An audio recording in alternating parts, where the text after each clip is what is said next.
Hello everyone! Welcome back sa aking YouTube channel, ang Excel Tutorial 101. Ngayon po ay gagawa ako ng isang maikling video kung paano tayo magko-convert ng numbers into words. So ito ay importante. For example, magpapadala tayo sa ating client ng letter na kailangan na naka-spelled out yung number. For example, itong 185 pesos. So, 185, hindi na natin kailangan na i-type yung 185 na words. So, ito, meron tayong Excel function na magagamit para dito. Okay, so ano nga ba yung Excel function na to? Ito ay tinatawag natin na spell number. So, yun yung ating function. Ngayon, kapag nilagay natin yung function na ito, spell number, dito, wala siyang lalabas na function. Kasi, hindi naman naka-built-in kay Excel yung spell number. So, ang gagawin natin, mag-create tayo ng bagong module at ito ay sa pamamagitan ng VBA or Visual Basic. So, paano natin ilalagay yung ating script doon sa VBA? So, ang gagawin natin, click lang natin yung Alt plus F11 sa ating keyboard. So, pagka tinype natin, pinagsabay natin yung Alt F11, lalabas itong Microsoft Visual Basic for Applications. And dito, meron tayong project, VBA project. Ang gagawin lang natin, mag-insert tayo ng bagong module.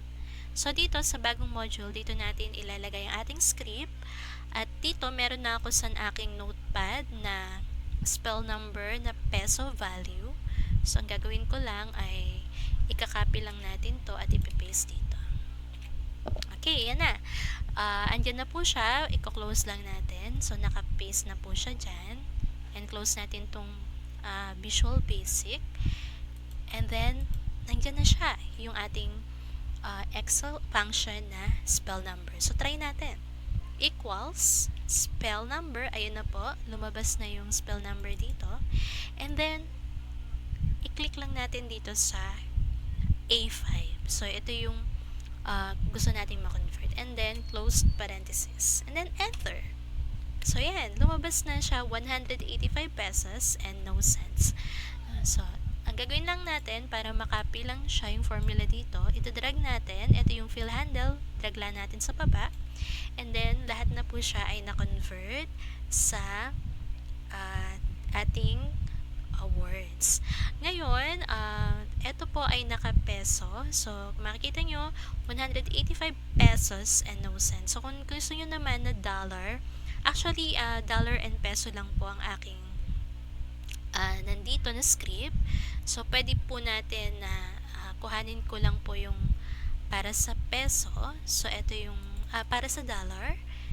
And then, pwede tayong mag-insert ulit. Punta ulit tayo sa Alt F11.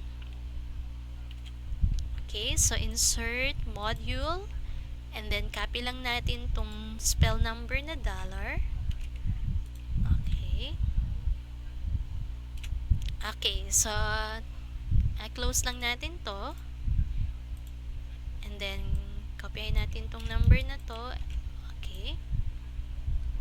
At try natin yung spell number na ito yung EDP. So, ito yung sa dollar na. Then, lagay lang natin yung A11 na A11 natin na row, na cell, and then close parenthesis, and $185 and no cents. So, baba natin. So, ayan na. $1,189.35.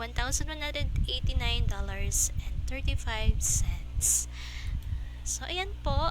Yan lang po ang aking vlog for today. And sana po, natutunan nyo po ngayon kung paano na tayo magko-convert ng numbers into words. Maraming salamat po sa panonood. God bless and bye-bye!